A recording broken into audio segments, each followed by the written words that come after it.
Welcome to the 26th Annual Herbert Laurie Memorial Lecture on Health Policy. I'm Len Lopo. I'm the Director of the Center for Policy Research. We're an interdisciplinary research center in the Maxwell School, and we're co-sponsoring the lecture along with the Maxwell School and the Central New York Community Foundation. We're very proud to sponsor this event together. As those of you who have been to the lecture in the past know, we've had some of the most distinguished health researchers in the world present in this forum, and today is no exception. We're very pleased to have Dr. Sanjay Basu, Assistant Professor of Medicine at the Stanford Prevention Research Center, here to present his work titled Improving Public Health Safety Nets After an Economic Recession. We will follow the customary format of asking Dr. Basu to present his lecture, followed by a short question and answer session. Let me now turn it over to Senior Associate Dean of the Maxwell School, Dr. Michael Wasilenko, to say a few words about the origin of the lecture and the important celebration taking place right now at the Maxwell School.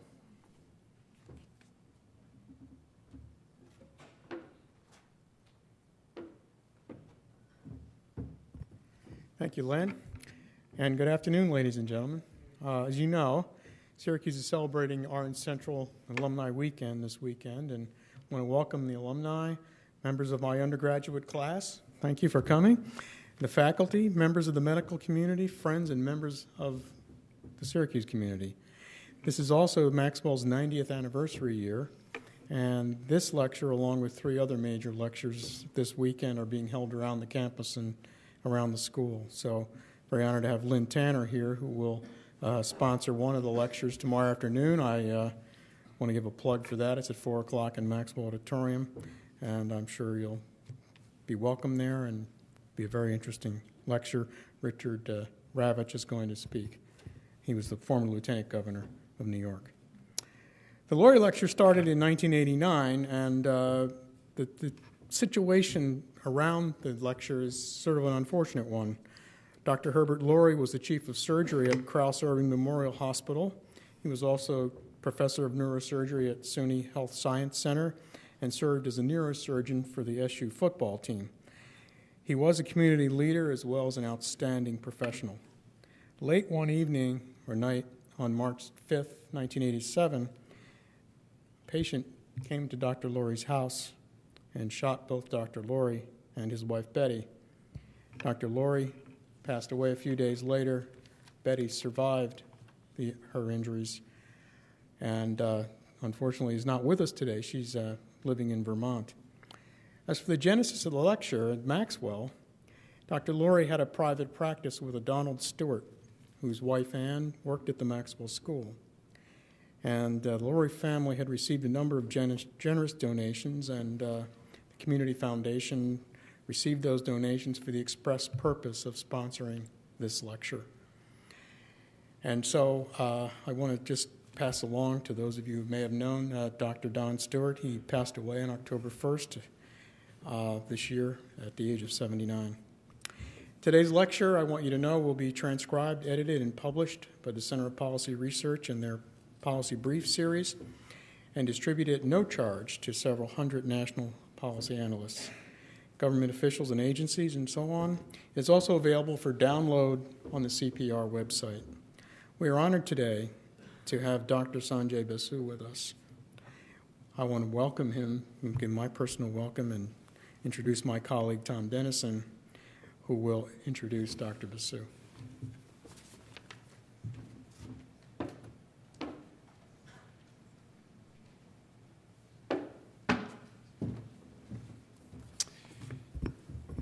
Dr. Sanjay Basu is an assistant professor of medicine at the Stanford Prevention Research Center. He received his undergraduate degree from MIT, completed a Rhodes Scholarship at Oxford, and received his MD degree and PhD degree in epidemiology from Yale University. Dr. Basu's research interests focus on global development and human health and how the use of econometrics and simulation models to study how socioeconomic changes and social policy interventions affect primary disease, particularly among low-risk populations. His current work includes studies on the health effects of economic shocks, global changes in chronic disease risk, and approaches to studying public health intervention using systems science methods. Dr. Basu is also co-author of the book, The Body Economic: Why Austerity Kills.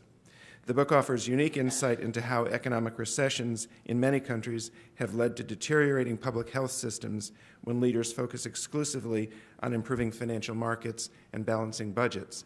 I think Dr. Basu's research interests and work is particularly important in today's global economic climate and facing threats such as Ebola.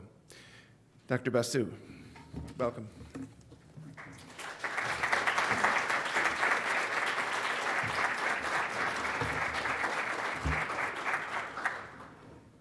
Good afternoon. It's a real honor to be here. I have to say, as a thin-skinned Californian, I was a little bit afraid of coming in the beginning of winter to upstate New York. But then I was informed that every day looks like today, apparently, in the winter in Syracuse, so I had nothing to be afraid of. I got an opportunity to read a little bit about Dr. Laurie, and I would hope that the topic of this lecture is something that I think he would be very interested or concerned about. The subject I'm going to talk about is what I would argue is one of the most important public health questions that we have in our modern time, and yet surprisingly one of the most understudied. And to present the question to you, I'm first going to start a bit with a puzzle. Putting on my hat as a primary care physician, I had assumed, perhaps naively, that when the recession started, the effects of the recession on health would be obvious. I had patients who became depressed, lost their jobs, some turned to alcohol. Many of them stopped paying their co-pay for their prescription medications so that they could afford rent. And so I assumed the impacts of recession on health would be obviously negative, so obvious as to be boring and not worth studying. A colleague pointed me out this USA Today article that he had found on his hotel doorstep, complete with a classic USA Today infographic that showed how many years of life we'll actually gain because of the recession. This seemed counterintuitive. And I looked a little bit at the public health and the economic and the sociology academic literature, and indeed this finding has been published a number of times, that during periods of recession, for some reason, life expectancy increases and death rates decrease. I found this very strange. And by pursuing this puzzle a little bit, I'll present to you a few other things that I think are even more important questions than what on earth is going on to explain this puzzle. The central questions I want to focus on are, when we say, here's what's going on with our nation's health, how do we know what we are going to answer with? What is the data coming from? How can we best evaluate our public health system? We're talking about it every day on CNN with the Ebola scare. What do we mean by our public health system? And I will argue that we should expand our definition to mean something more than hospitals and clinics and doctors and nurses. And in particular, I'll argue that some of our non-health programs that we have as part of the safety net actually make a bigger health impact than some of our public health programs.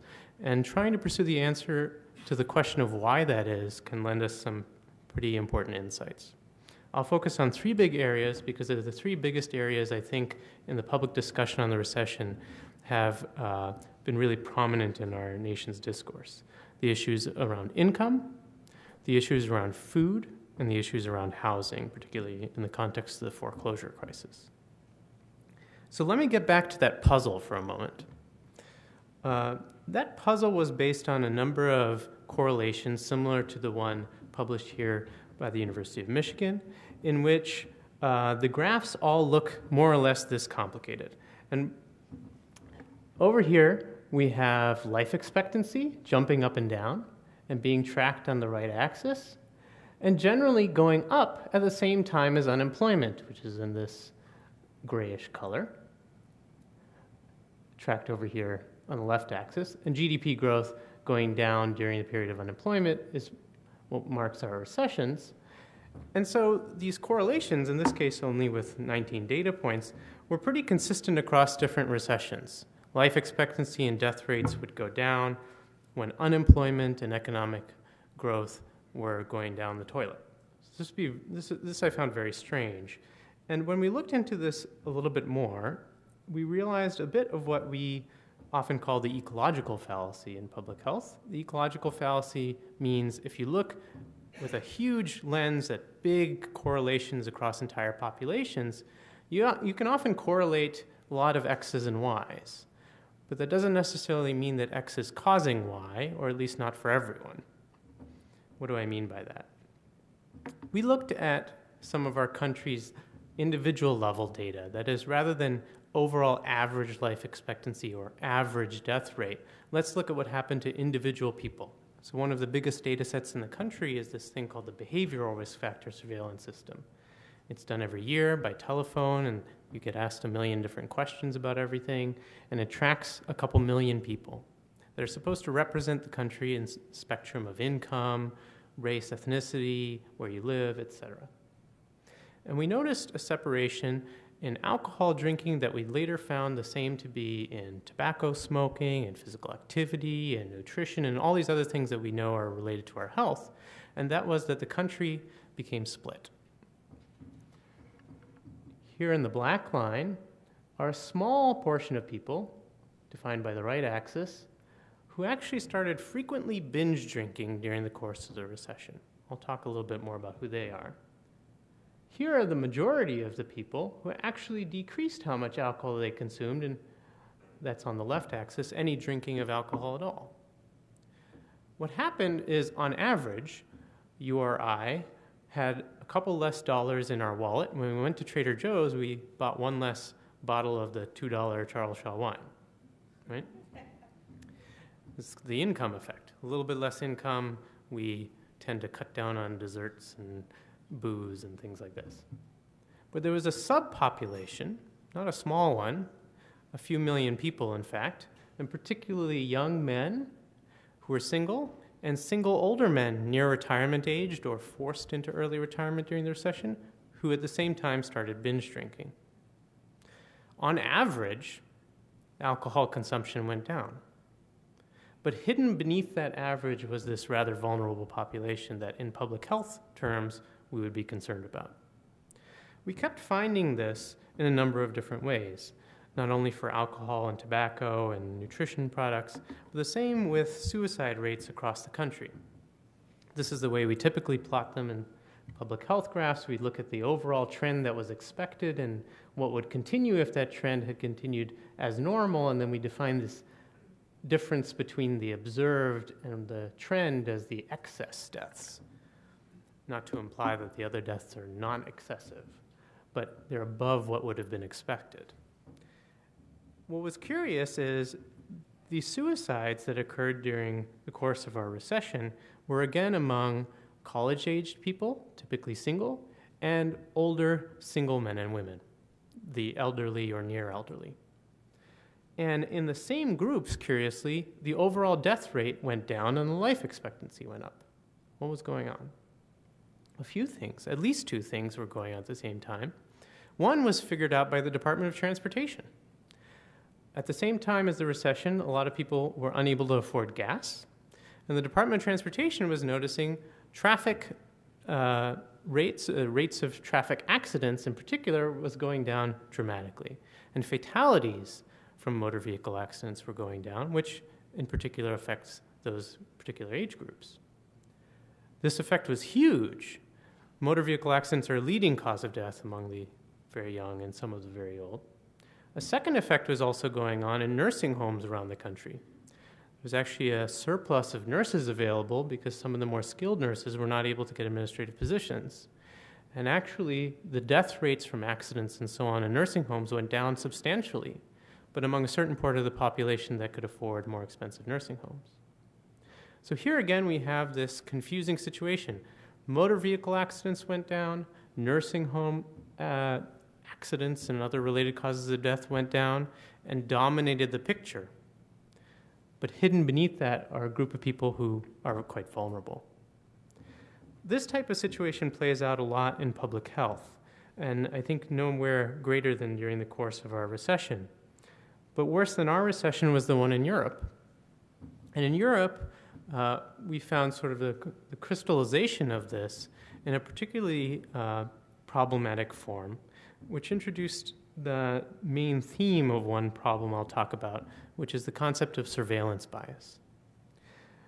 So we have all heard terrible things about what's been going on in Greece, but what's really interesting is if you look at the official statistics from departments of public health and the National Statistics Bureau in Greece that collects statistics on health and death rates, you actually see, according to those statistics, the Greeks are getting healthier. It's not the same effect as what was going on in the United States, where traffic accidents were causing a lot of this, or less alcohol consumption. But actually, less cases of infections were going on in Greece, and this was very puzzling. Our colleagues over at the European Centers for Disease Control, the Europe version of the CDC, were very suspicious about these statistics. Greece, after all, got itself into some trouble with some of its accounting that allowed it to enter into the EU, and they had done some interesting analyses of the accounting books using some automated programs that said, when you look through big tabulations of accounting sheets, there should be a certain number of 9s and 7s and 2s, and for some reason in the Greek books, there were a lot of zeros. Things were being rounded up and down, often down, in the debt column. Turns out some similar things were going on in the statistics books for public health. And what was going on in particular was that offices that were in charge of reporting statistics on the leading causes of infection, such as HIV and tuberculosis, those offices were closed under the new budget cuts, and so they weren't reporting any cases. Hence, there were no cases of HIV and tuberculosis. There were a few places that were still reporting, and those were not extrapolated to the rest of the country. Those were just taken as the sum total of the country's cases. A bit problematic. So our colleagues at the European CDC, they did something that took a lot of time, but was probably worth the effort, and they went around to the various emergency rooms, places that don't have the time or resources to actually go and do the formal reporting that these other offices are supposed to do, but where they still do the diagnosis and the treatment. And they went through the charts, one by one. Some of these places used paper charts, so it was a pretty intensive labor, not what I would recommend for an undergraduate summer internship. And they went through the charts and looked at the number of new diagnoses, and sure enough, in association with particularly the co-diagnosis of new heroin use, there had been a massive rise in HIV. What was also striking was that malaria, which we typically don't associate with Europe, actually had a major outbreak in Greece in the context of a cut in one of the mosquito control programs. It too wasn't reported in the standard way, but the group Doctors Without Borders, which normally sends physicians out to places we consider severely underdeveloped, refugee camps and so on, ended up sending a team for the first time to Greece. One of the pillars of ancient medicine. And it was with great irony and regret that they sent a team there in order to control what is now a very large malaria outbreak. So in order to get to this question of what do we think about and what do we track when we track our public health, I'm going to make an argument about surveillance and surveillance bias that gets me into a lot of trouble at Stanford and Silicon Valley. The reason is that there's a lot of enthusiasm to replace our traditional boots-on-the-ground strategies for public health with ways that are very intellectually and technologically innovative, but that I will argue are insufficient. One of the recent examples is the attempt to replace some of our surveillance systems with online-based systems. So how do we know what we think we know about health in the United States? If you were to go on Google and type in, what's the prevalence of hypertension in the United States?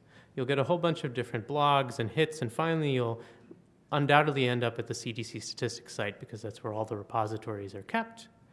And you'll find links to some of the major health surveys that are going on throughout the country all the time. The biggest one is called the National Health and Nutrition Examination Survey, or NHANES. People use this all the time to determine what's the country's rate of, say, high blood pressure or high cholesterol among this group or that group or this place or that place.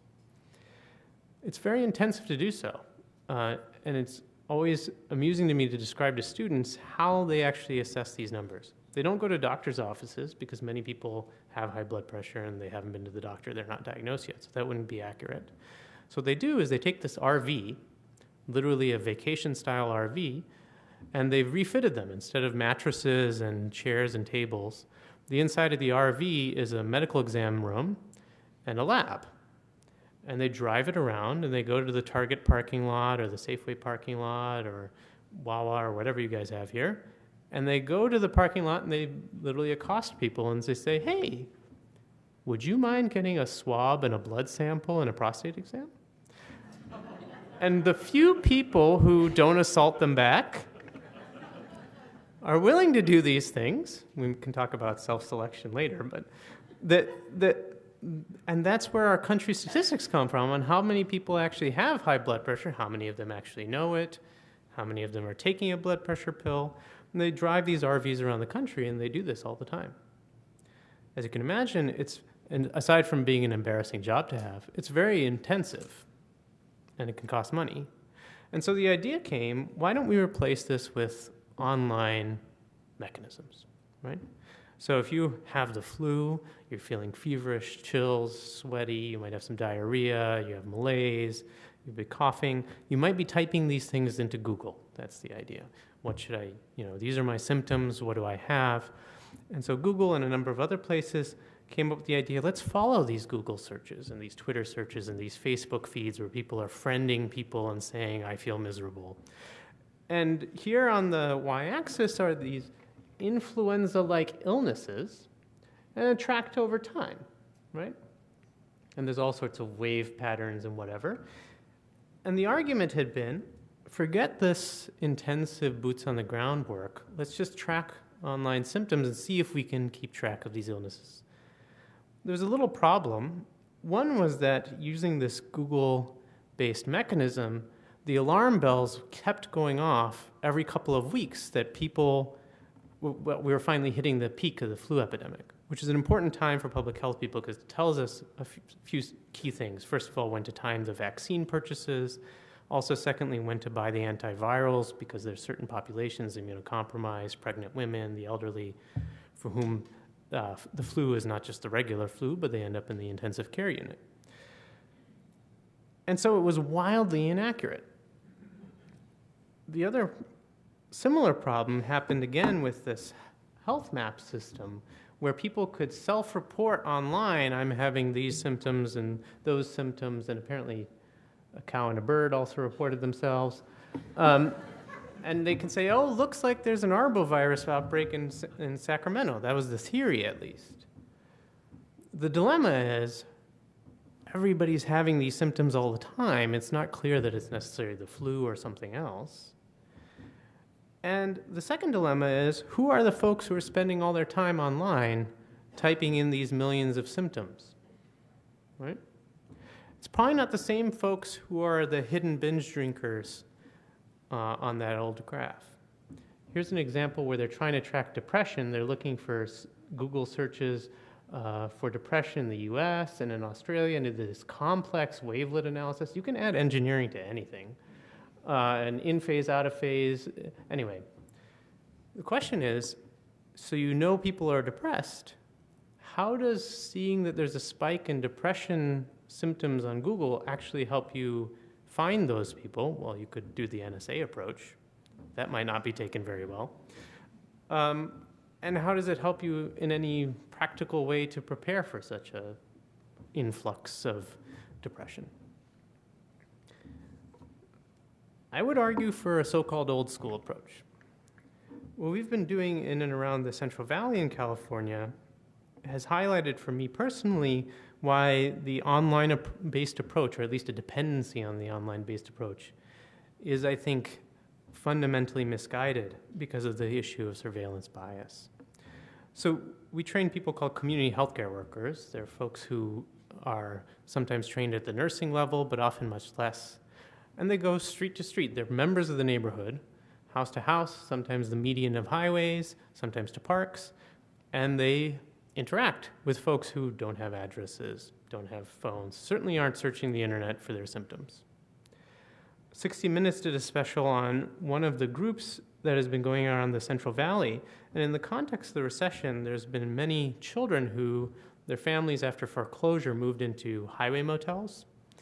That, of course, costs money. And so after running out of money, they moved into vans or trucks on the edge of the big box store parking lots. So these are places where people can sort of park their van, live out of the back of the van, and they won't be harassed because it's a huge, Safeway parking lot or Target parking lot, and they can just sort of semi-permanently camp out there.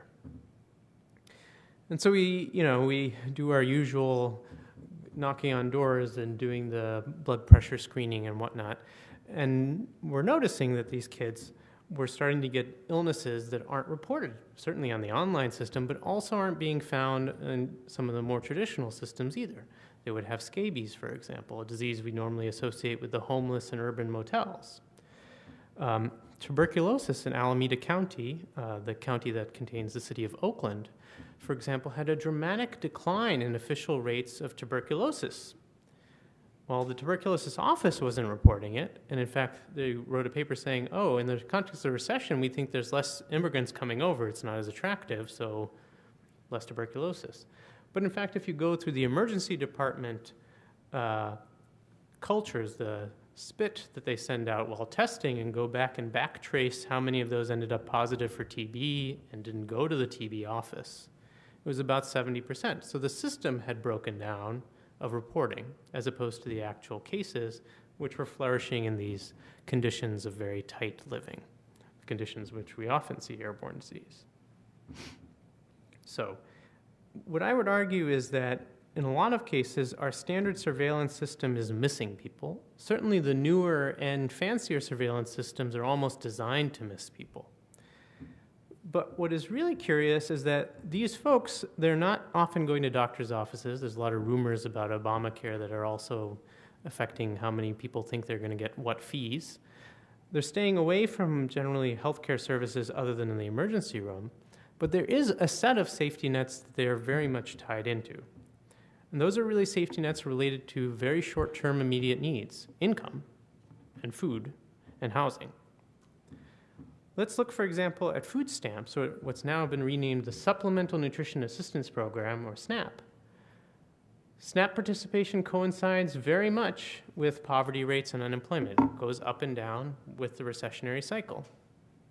Some people decide to use it as an additional economic metric, how many people are on food stamps at a given time. Similarly, the temporary assistance for needy families, what used to be called the welfare programs, also go up during recessionary periods of unemployment. And so people are able to tap into these programs even when they're not tapping into the formal public health program. My proposition is that if this is the case, if people are being missed by our usual public health systems, but they're tapping into these other programs, non-exclusively health programs or completely unrelated to health programs, is there a way to A, study how these programs are affecting their health, and B, adjust the programs to promote health?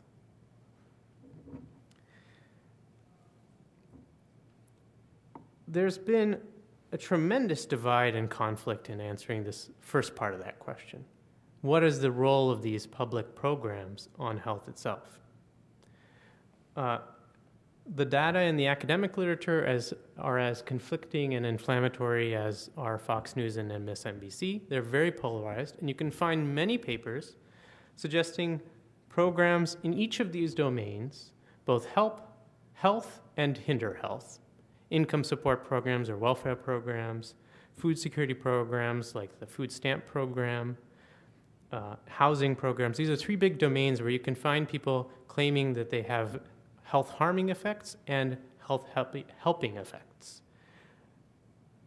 Here's a little parody. This is a shot from Fox News in which I guess someone sent a picture of a marijuana dispensary in Colorado that reportedly accepts food stamps, which presumably wouldn't work because food stamps are not a stamp, they're a debit card, and you have to be registered for a certain type of thing for it to work. And here's Jon Stewart's impersonation.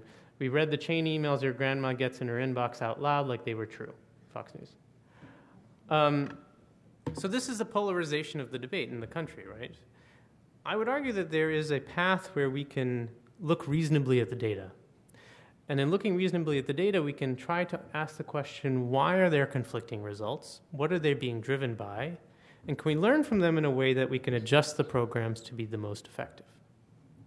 So beyond kind of the polarized debate, I'll talk a little bit about what safety nets really have for us in terms of data on health, what the limitations are, and whether we can study them in a better way.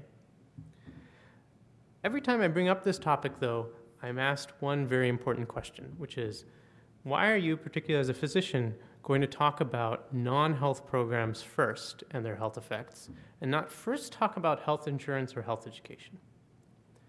Health insurance, I'm all for. But there's been a number of studies asking how many preventable deaths among young people in the United States can actually be prevented by singly expanding insurance rates. These are groups of people who went around and they looked at all the causes of death in the United States among people less than 75 years old that were classified by the Agency for Health Research and Quality as being so-called preventable deaths. What that means is we have a known treatment that is curative for them. There's something that if the person got treatment for that acute episode, there's no reason they should die. We have the antibiotic, or we have the drug, or we have the mechanism to treat it. And they asked the question, so these are the immediate causes of death, infection of the foot, a traffic accident, whatever could have been immediately treated properly and the person wouldn't have died. In how many of those cases would the person have had a significant increase in life expectancy given insurance? I had expected, these came out when I was in medical school, and as an eager, young, naive medical student, I had written down my guess as 85%. The answer was more in the range among these three studies of 15 to 20%. What was going on with the other 85%? In most cases, there were chronic underlying conditions that even if that immediate cause of death could have been prevented, the person would have gained very little life expectancy. For example, tobacco smoking, and the person has their first heart attack but is mistreated or undertreated because of lack of insurance. The likelihood of a second heart attack in 5 years is tremendously high, a fatal one. Similarly for diabetes, if you believe the article that just came out in the New England Journal last week, even very, very, very tight control for diabetes, for the hyperglycemia of diabetes, marginal to non-significant life expectancy benefit. The benefits on the early end of preventing the diabetes from coming on. So the majority of health conditions in the United States are really attributable to what we can pejoratively call behaviors: nutrition, physical activity, smoking, drinking, the stuff that we all know we are or are not supposed to do, and yet still is not happening, right? This reasonably was responded to with a series of massive health education programs. For the last several years, we've had this long list of randomized controlled trials of traditional health education. What I mean by that is not modern marketing messages. I mean, guy in a white coat who's saying, eat your broccoli. And in these randomized trials, there was essentially a non-significant effect. Years and years of work, millions of dollars, and this keeps repeating itself over and over again. It sounds intuitive that if we just lectured people long enough, that we would be able to get them out of smoking and drinking and bad nutrition and not enough physical activity. It doesn't seem to have actually happened. And I'm sorry to say that two of the biggest and most expensive trials were at an institution I call home. So, if this is the case, that at least the traditional method of health education and health insurance isn't there, can we actually determine if some of these non-health programs can actually promote health in ways that are even more impressive? The biggest dilemma, I think, in our field for studying these programs has been one persistent methodological problem.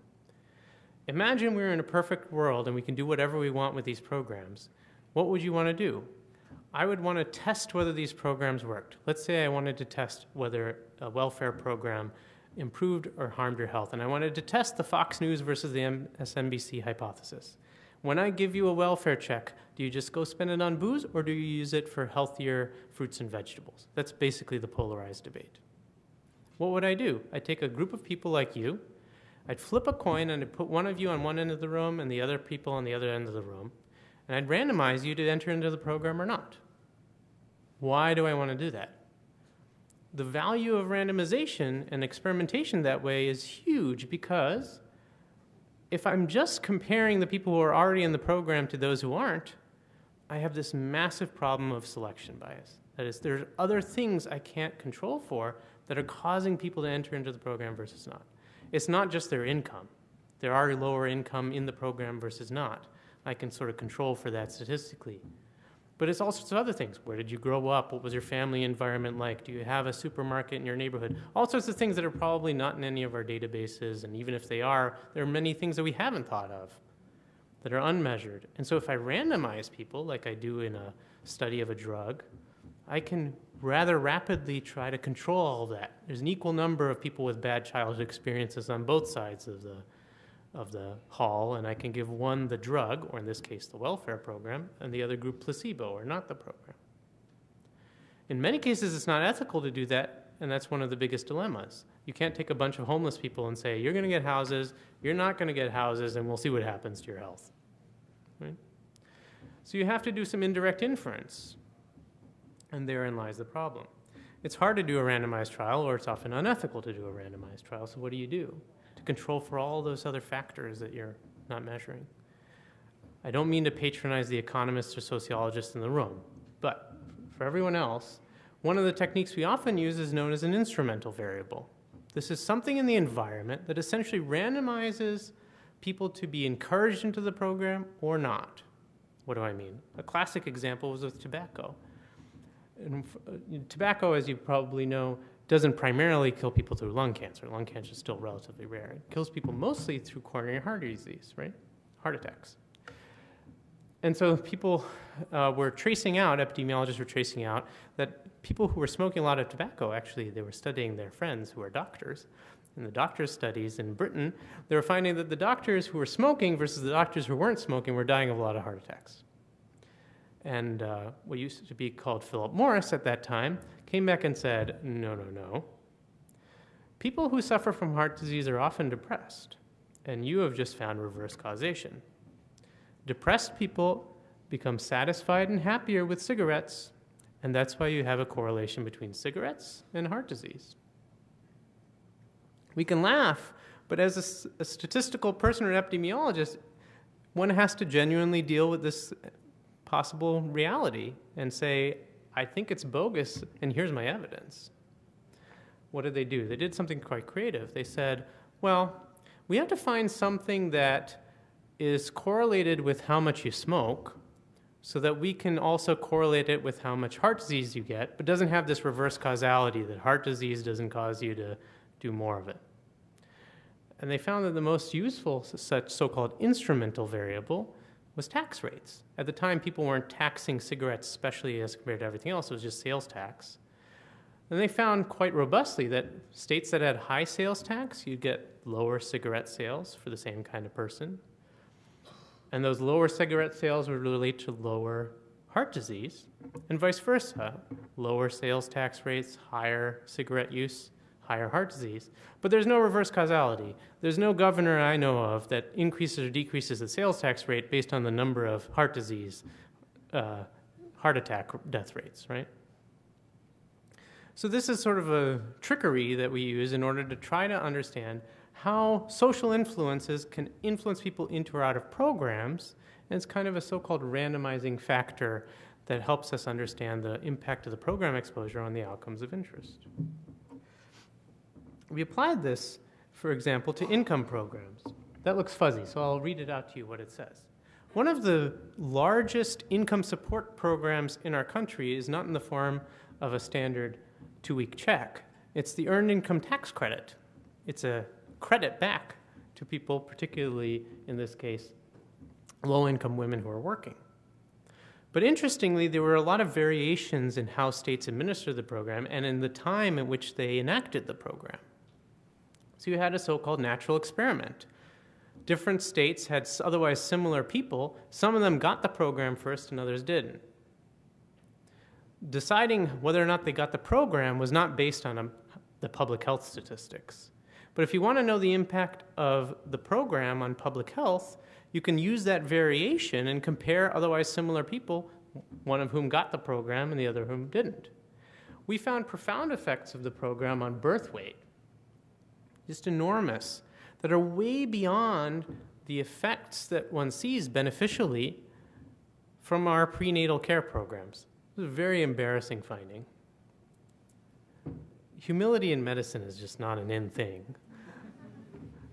The other thing was that, interestingly, we've also found that these women who got enrolled in the program as compared to those who didn't would quit smoking. And they would quit smoking at rates that exceeded the rates that I can achieve even in a perfect world with the pills and patches and gums that I'm dispensing out of my clinic. Why was that? We did some qualitative work among the mothers, and they said, yeah, well, for 20 years I was told to quit smoking. And frankly, life was not going to do me good if I tried to quit smoking. I needed it.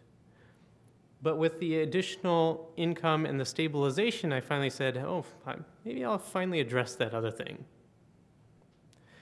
And so quitting smoking from this program was actually more effective than a lot of the varenicline and patches and all this stuff that was going on.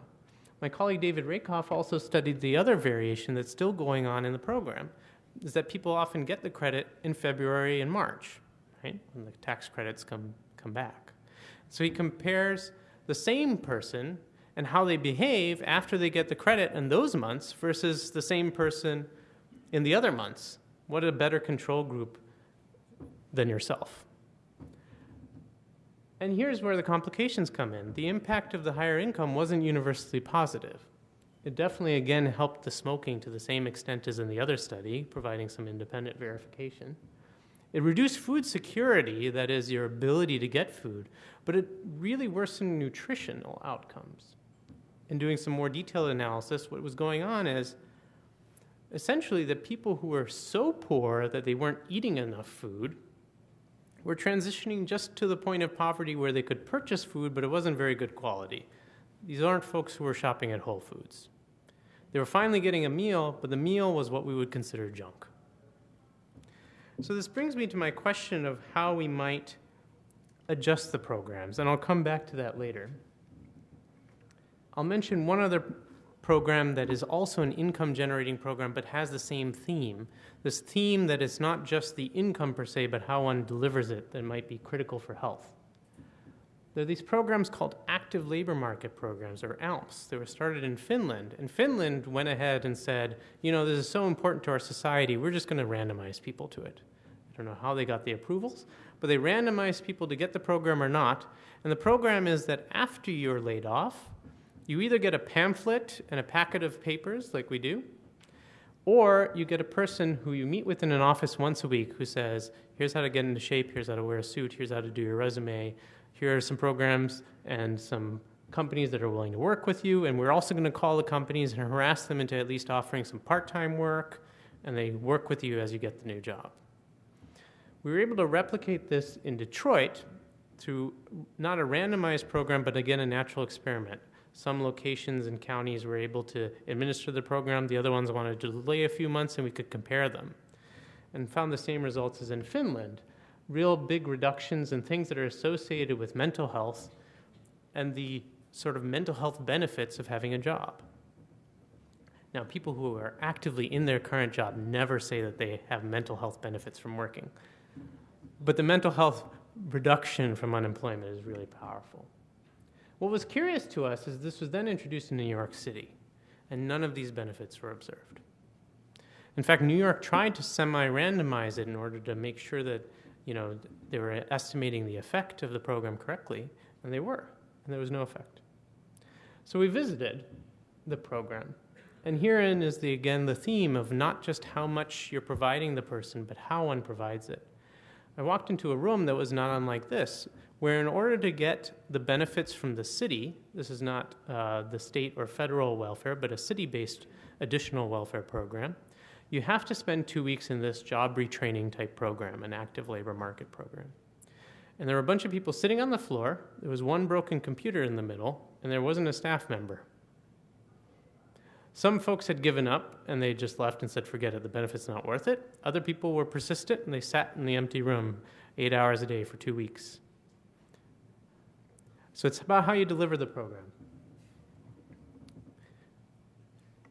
What we've been particularly doing is trying to study some of the programs that are willing to experiment a little bit and understand if we can address some of those factors that popped up in our earlier studies. The fact that, for example, many programs that support income simply deliver it as a check, and whatever happens, happens. There's a large number of programs that have tried to do something a little bit different. One is to make incentivized savings programs. So instead of getting a debit card in the mail or a check, it goes into a savings account. You still have the debit card associated with it, so if you need to go around and buy your groceries, you can without any impact. But you also get a little text message that says, hey, your payment came through, but if you save $20 of it for next month, you get an additional $1 or $2. This seems very little.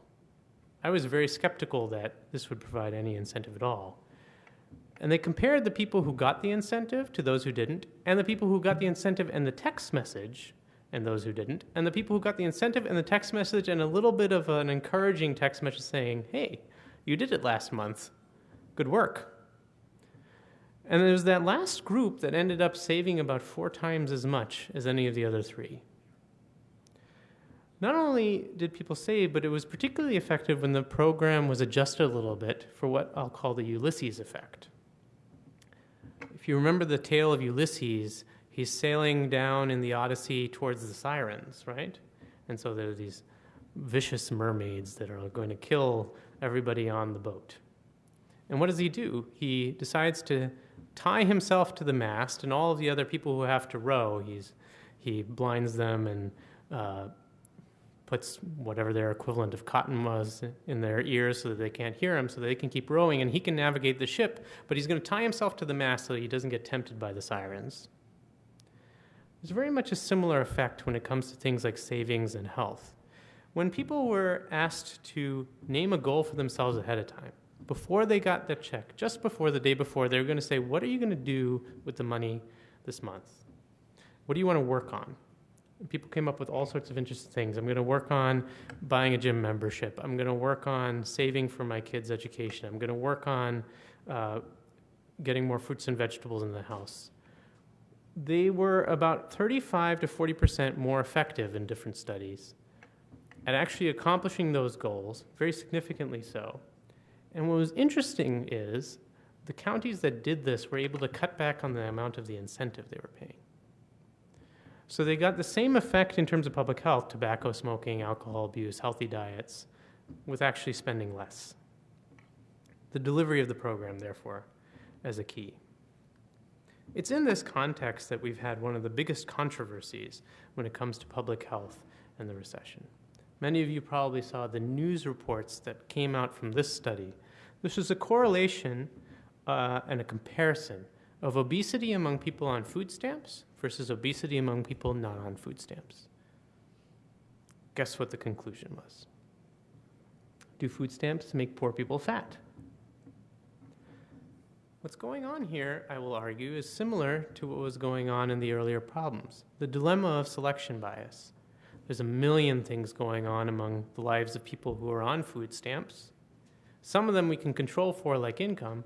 Some of them, who knows what's going on in order to determine whether or not there's a supermarket in the neighborhood, or if, like, some of my patients go and buy food from the gas station because that's the supermarket they can access. A more careful analysis would use that instrumental variable technique. There's variations between states in how they administer food stamps, big variations. For example, some states you can renew your food stamps over text message or email, very simple. In other states, you need to do full biometrics, you get fingerprinted. So you might feel a bit like a criminal when you're getting photographed and fingerprinted in order to get the potential benefit. You can use that variation because that is kind of an instrument. It's either encouraging the same person to get into the program or discouraging them. And that's not dependent on the obesity rate. That's decided by local and state politics. So you can use that variation to say the same kind of person's either encouraged or discouraged into the program. Compare the same kind of person in these two scenarios. Are they really obese or not obese, rather than comparing people on food stamps to the higher income folks off? The result was, again, complicated. Among people who were short-term or medium-term in terms of how long they'd been on food stamps, that correlation with obesity went away. Among people who had been on food stamps for the long term, though, the correlation remained. One of the biggest interesting points was that those on the program were in this cycle that is now often called the food stamp cycle. That is, they would get the food stamps or SNAP benefits on their card, and they would immediately go out to the big box store in their neighborhood and stock up for the month. This seems like prudent shopping. They'd buy the cheapest stuff in the biggest bulk for the month. And what would happen is this massive cycle of purchasing and then not eating as much or not purchasing as much for the rest of the month. And a lot of people would actually just run out well before the end of the month because they were presumably trying to plan for the month but had bought too much or possibly eaten too much of their budget early on. So the rest of the month they were eating more or less junk or very little of anything. The thing about obesity and similarly with diabetes is once you eat the bad calories, not eating as much later doesn't sadly neutralize things out, as I think all of us have unfortunately found, after Thanksgiving, for example. And so this cycle would go on, and obesity and diabetes rates would increase among those on food stamps. But again, this might be a case in which academia is asking the wrong question. Rather than asking the question, are food stamps leading to obesity, what we might be asking is, how do we adjust food stamps in order to maximize health? And herein was one of the biggest ironies of the way that food stamps are currently administered.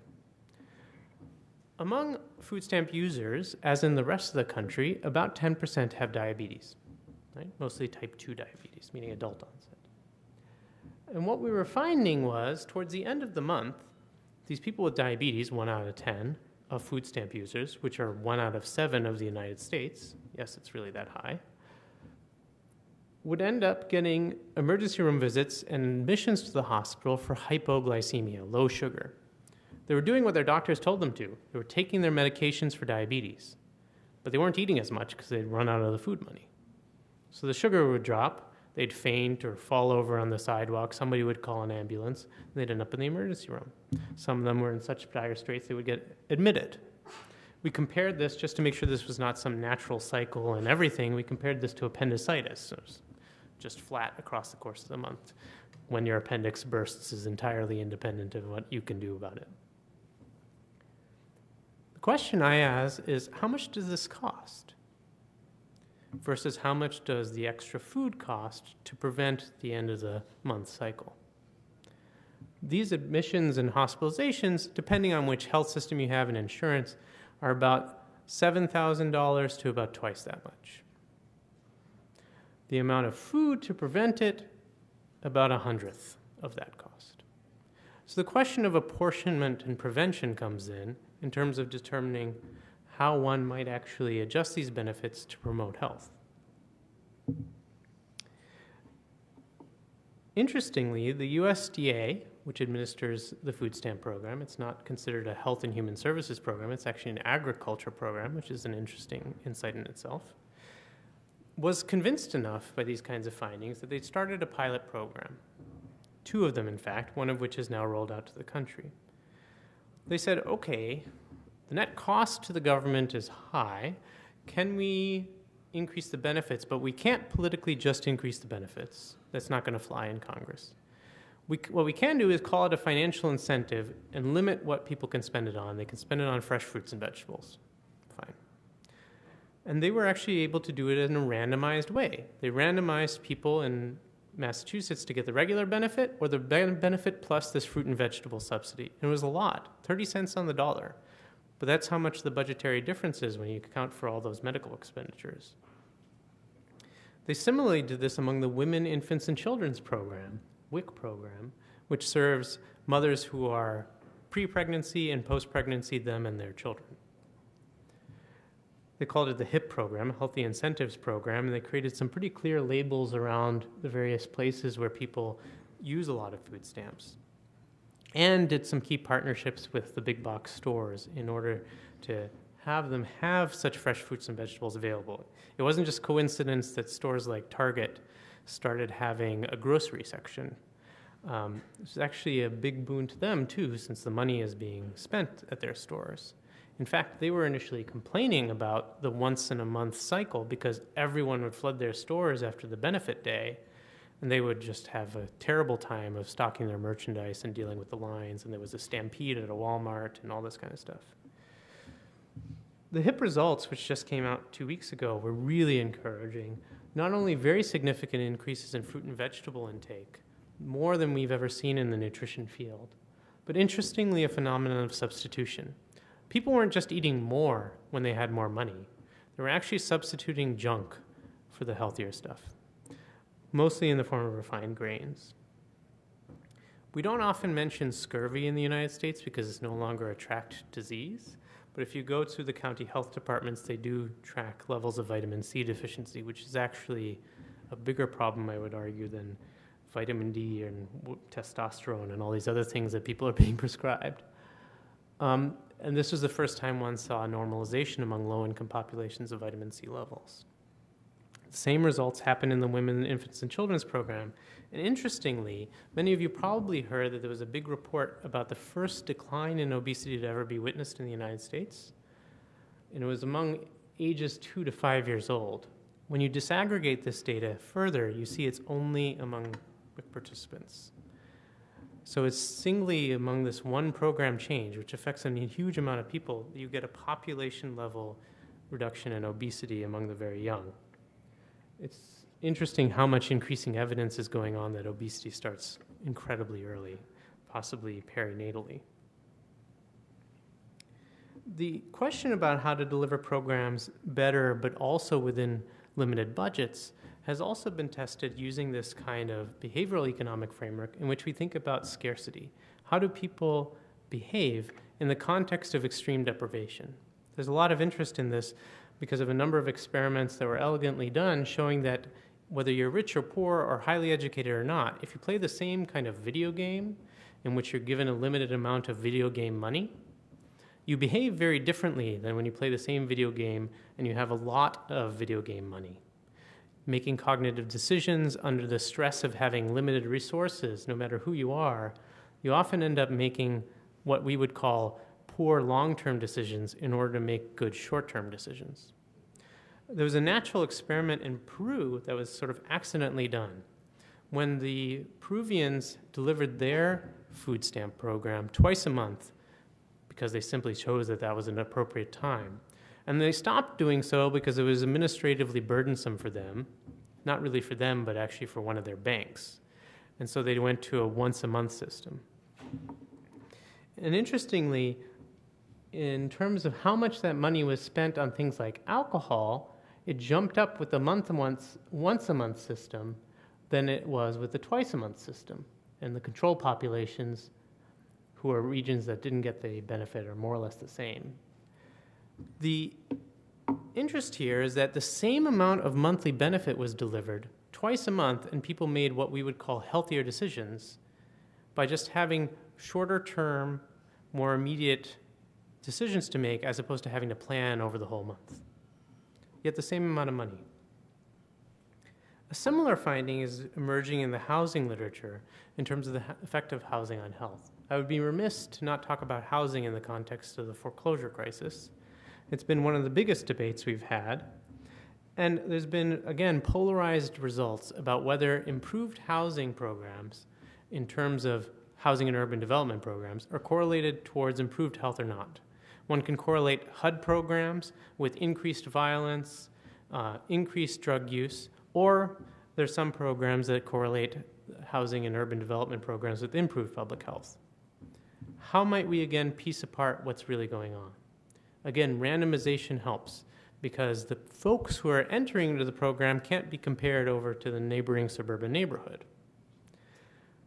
there's been two interesting experiments. One was in Boston, in which the public housing program had, because of construction contracts, an accidental experiment. Some of the units were able to be fixed in a certain way, and due to construction materials snafus, which could only happen with the Boston construction industry, another set of buildings that was right next door was unrepaired.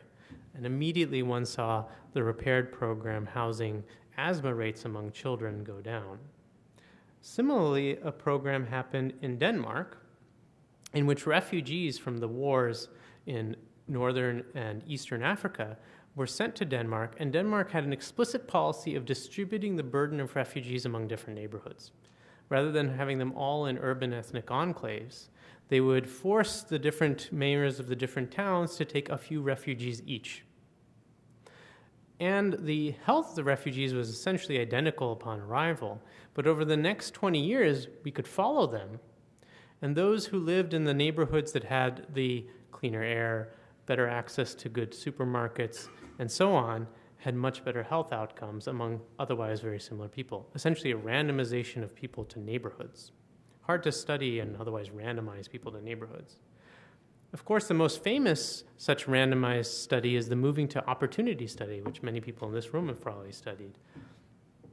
People were randomly assigned to get a voucher in a bunch of US cities. And the voucher said, you can move to a higher income neighborhood or not. And there was a control group.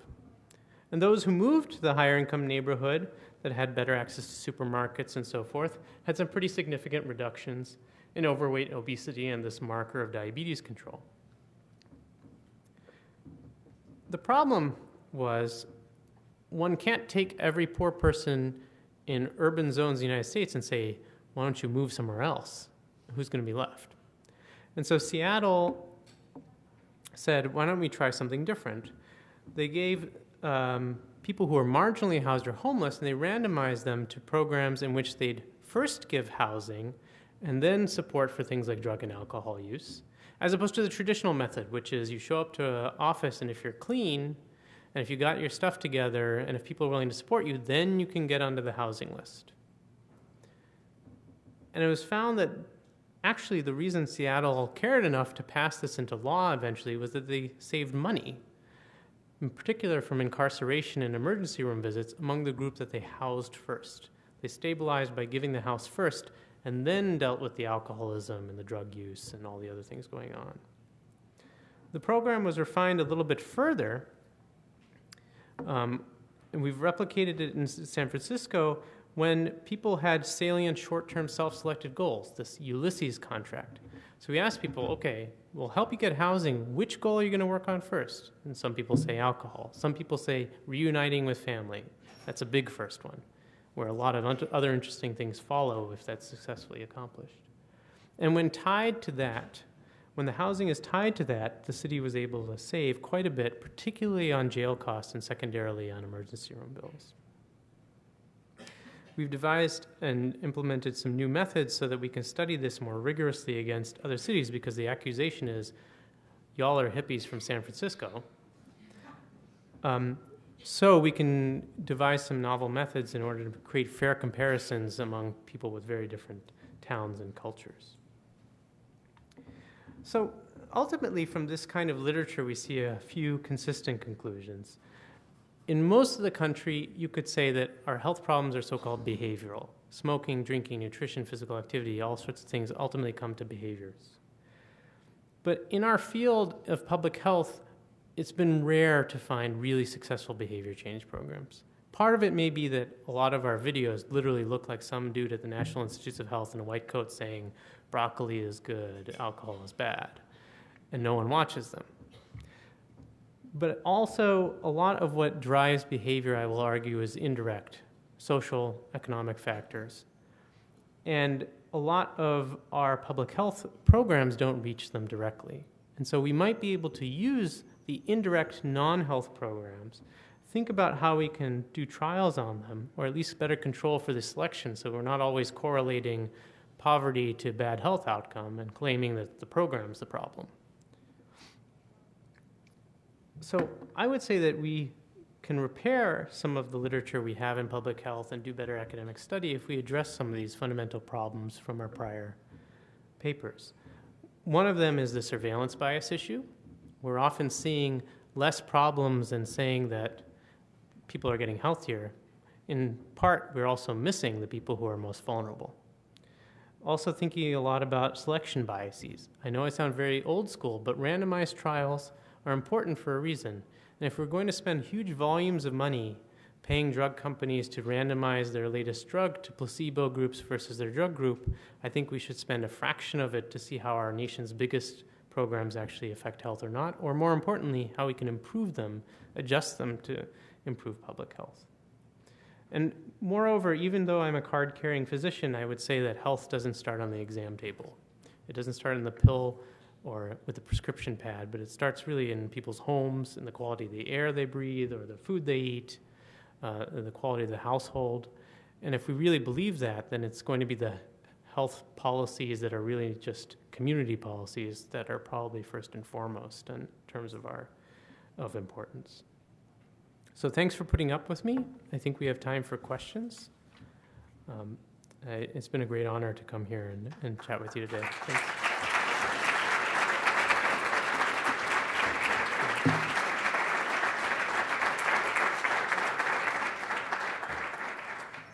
So we do have some time for some questions. So we'd like to open up the floor for anyone who has a question for Dr. Basu.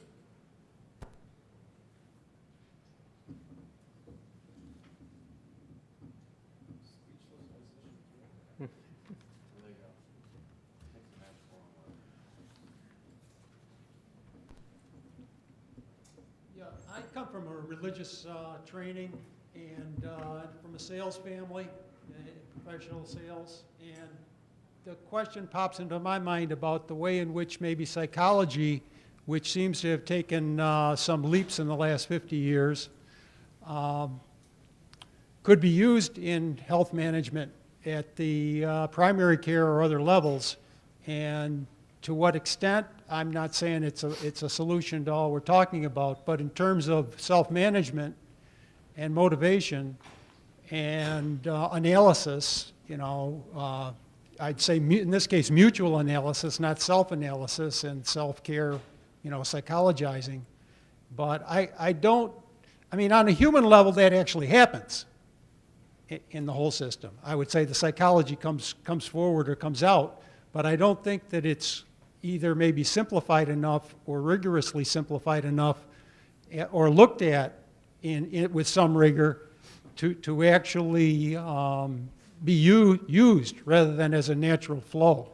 So I'm raising that as a question of whether there's an approach from psychology because of potential. Sure. Thanks for your question. So I think certainly the health promotion literature has tried to engage with the field of motivational interviewing as a strategy for behavior change around everything from tobacco use to physical activity. And there have been some good trials that show efficacy when such resources are devoted towards actually using psychological approaches to help people who have persistent chronic problems with their health. The dilemma has been the willingness to spend on such programs. So certainly there's been some pretty extensive peer-supported and also professionally supported trials of health promotion and behavior change type programs, but translating them from the research realm to the realm in which people are willing to pay for them has been, I think, the biggest barrier.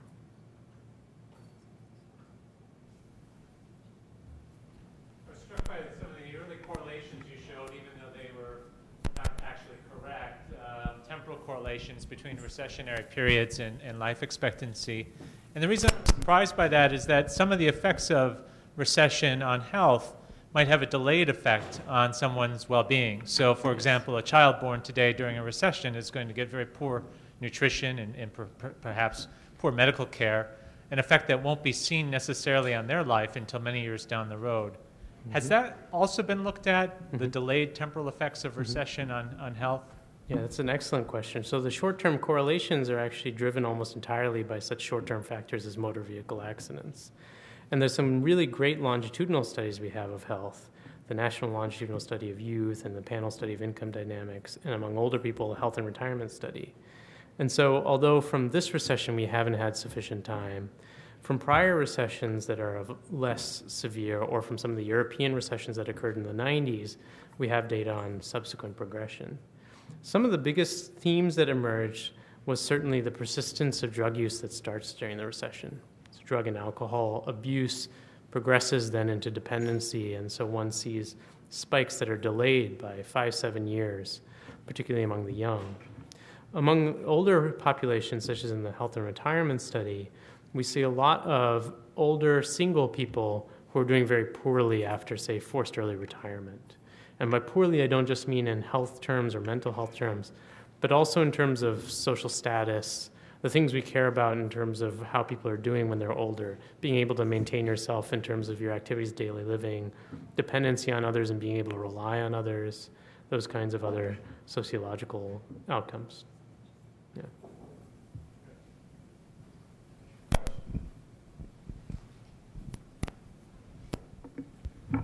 Hi, yes, sir.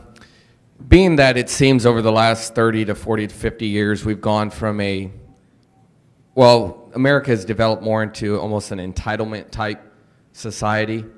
Do you feel that that and our current political framework kind of creates a problem for our citizens in the fact that many citizens who may not have the economic capability of, making healthier choices because they can't afford maybe healthier food and such, do you think that our entitlement mentality and our political framework has created a society of dependence? And if so, do you feel that at this point it's almost too big to reverse? I think you're asking one of the leading politically divisive questions of the time, which is how to frame the same problem. The problem can either be framed as one of impoverishment or one of dependency. And yet the data or the day-to-day realities are going to be the same whether you frame it in one way or the other.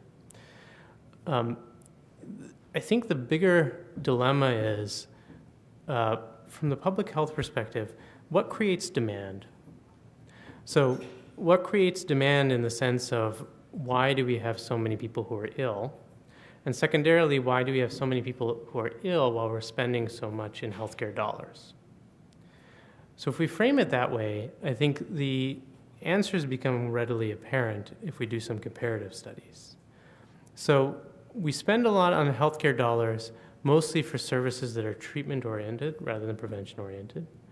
We also tend to spend it in certain sectors more than others. It's actually not entirely technology-driven. For example, Japan actually spends more money on MRIs and has more MRIs per person. There's more knee replacements. There's more nursing homes in Switzerland. It's actually driven by the sheer volume of people who are making a margin off of each expenditure. You can go to 2 hospitals in the same town and be charged totally different rates for the same procedure. And yet most of the demand is not actually being addressed by any of those spending dollars. Where's the demand coming from? You're right, it's coming from smoking, drinking, poor nutrition, poor physical activity, these things we know. So the question, I think, is you're getting to the heart of how we wish to view ourselves. And I think the question of how we wish to view ourselves is, do we wish to view ourselves as a society in which we view ourselves as mutually dependent, or do we want to view ourselves as a society in which we are individuals and we make our own road? I think it's really a dilemma of self-perception. If we are going to explain our own success by my personal hard work, independent of anything else, then it becomes very hard to support others in the community who are not doing well.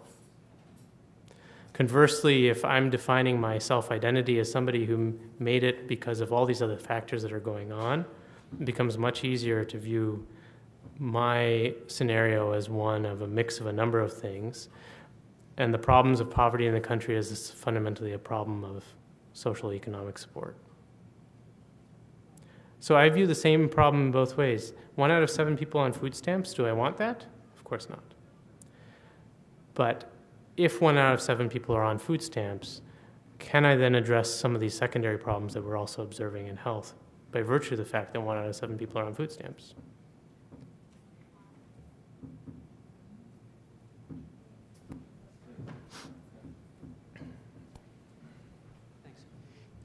Thanks for a really nuanced and great talk. I think a lot of what you were describing talks to some issues that are very easily ignored or forgotten when we try to boil things down to really clear relationships, like a pill to a disease. And I really appreciate the way you've highlighted some of the structural issues that have an impact on health that we don't often think about in a healthcare setting. One thing that I guess I'd want to hear your comment on that you almost ended the presentation on is that we need more randomization. A lot of the randomization, if I'm not mistaken, that you presented, though, was accidental randomization. You had natural experiments that presented themselves. Mm-hmm. And if we wait for the opportunity to do massive randomization in our populations, we're not going to get answers that we need. We're not going to generate a large enough pile of data to be able to speak coherently as a discipline or set of disciplines on the issue. So, I mean, you do have other methodological ways to approach some of the questions you're asking, like cutoff designs, or, I mean, they've been used in program evaluation for years, and regression discontinuity designs. And I guess I would want to hear you speak about some of the methodological innovation that we can do as researchers. Mm-hmm. To sort of address some of the questions, because otherwise I'm afraid that as we're going to keep boiling down these questions into politically digestible sound bites. And a lot of what you're putting here is not necessarily digestible into a politically digestible sound bite. It's hard, it's nuanced. And we're going to have to be more innovative as researchers, and I guess I just would love to hear you comment on it after such a great talk. It's a good point. Thank you for the question. Yeah, I agree. I advocate for more randomization because I fear that particularly in public health, we haven't addressed selection bias as well as we could. Now, in the fields of sociology and economics, you can't get very far in one of your 80-page papers that you all seem to write without addressing the point. And so observational studies are often done with, as you mentioned, regression discontinuity or instrumental variables designs and so on, and tend to have quite a bit of rigor. I think there are several innovations in the field that are particularly important and helpful for these observational designs. One of them that I'm very excited about is called near-far matching. This is the idea of, can you actually produce a somewhat sort of like a randomized trial out of a case where you can't randomize? So you look at an instrumental variable, let's say the tax rate, that randomizes people into cigarette use or not, and you compare people who are near to each other in terms of observable characteristics, age, sex, income, race, whatever, and far from each other in terms of this instrumental variable. It solves a very fundamental problem, which is that a lot of instruments, these randomizing factors, are not very powerful. Tax rates don't determine whether or not you're going to smoke. They might slightly encourage whether or not you're going to smoke. And you end up with this massive statistical power increase when you do this kind of matching procedure. The other one I'm very excited about that I feel like has been ignored a lot in terms of new methods is synthetic control. I think it was ignored a little bit because it was written in math language in the Journal of the American Statistical Association, which is fantastic for curing insomnia. And the method essentially says this. Suppose one area does something that's a really important program. New York decides to ban trans fats. In public health, we want to know what the impact is. But we can't find a control group for New York City. No matter which publication I would send that paper to, they would say, there's no natural control group for New York City. You can't just compare it to Philadelphia and say everything else is more or less the same. So synthetic control is a way of taking data from a conglomeration of other cities or whatever entities and essentially creating a synthetic New York City, not just based on observable characteristics like age distribution, income, how much traffic they have, how rude people are, none of those, but on predictors of the actual outcomes. If you're studying tobacco smoking, on predictors of cigarette prices and how much people are the right ages to start smoking, these kinds of things.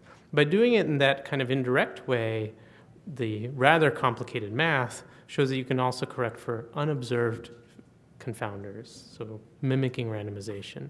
So now you have real New York City with the trans fat ban before and after, and then you have synthetic New York City in your computer, or what would have happened in the absence of the ban. It's a very rigorous method. I haven't seen it used very much.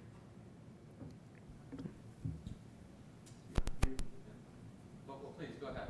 We have time, certainly have time for both, please. You're talking about public health, you're influencing public health policy, I think, mainly. But there's an enormous amount of money in the private sector, in insurance, in our private industries, in health in foundations that are spending enormous amounts of money to try to solve some of these problems. Have you thought about, or are there any ways to incentivize the private sector to invest money in shifting the emphasis? As you said, we're fixing it once the horse is out of the barn, but we really haven't taken private funds that I'm aware of, tremendous amounts of private funds, into the preventive aspect. Yeah, it's a billion-dollar question. So, so many of the companies have started workplace wellness programs, and what's irritating about this is that I saw the review of the literature that came out in Health Affairs, which so many people are citing, that says each $1 spent on these programs results in $3 of savings. Sounds fantastic. And then you go to the appendix and you see the raw data. It has the widest variance I've ever seen in any graph. So $3 is the average. It goes from negative 17 something to positive 35,000, and neither of those outliers are probably like correctly calculated, right? And everything in between. So again, it comes down to how the programs are administered. I have a workplace wellness program in Stanford for which I'm getting $5 a week, more or less, for doing absolutely nothing related to wellness. Oh, this is being transcribed, right? So hopefully no one else. It's run by my department. But essentially it's like, hey, are you still weighing yourself? Great, get $5 on your paycheck, and no one like notices, and everyone's like, oh, great. Versus other programs that are rather intensive. You get these salient incentives, you have to participate in a gym with a group membership, you get these peer effects where you're assigned to a partner who you may or may not like, and they kind of get on you for going to the gym during lunch hour.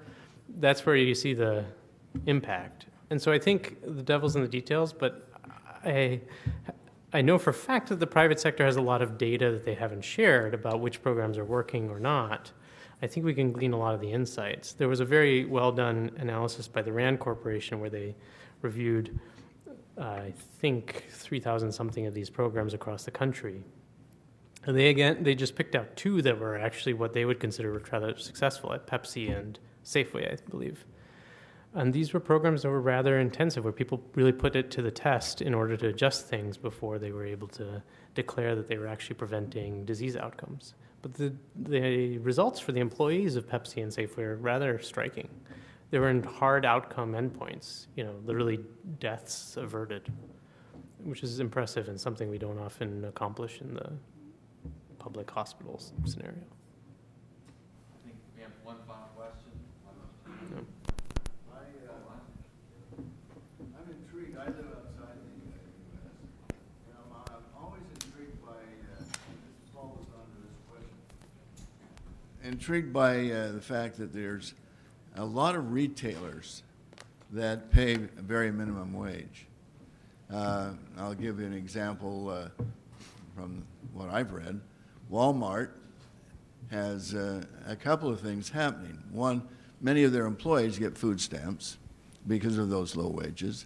They also have a very active program of organic food. I'm wondering whether or not programs and studies like you're pursuing has ever really dealt with a large organization like Walmart to see whether or not there isn't productivity gains if they were to counsel their low-wage employees as to how they use their food stamps. It's a good question. There's a lot of irony between the workforce and then what the workplace is in the business of doing. And certainly in the documents that actually your question reminds me of was the decision by CVS to stop selling tobacco products. A large portion of that decision was actually an analysis that was internally conducted on the employees. So employees would get off shifts and they would purchase a lot of the tobacco products from the store they're working at. Obviously, it's the most convenient place. And the secondary payments that CVS was having to make in healthcare expenditures was non-negligible. It was quite high. So they decided to make a decision to not sell tobacco products, of which that logic was not the majority component, but it was a very large component of the decision-making. I haven't talked with people who are executive. I mean, there's still an academia, private sector divide that I certainly haven't overcome. And so one doesn't just encounter executives. I'm usually flying near the lavatory side of the airplane. but I think the attempt to make our research more accessible so that that kind of conversation can take place, I think, is an important one. But I can't claim to have solved that kind of divide. Okay. Thank you all very much for coming.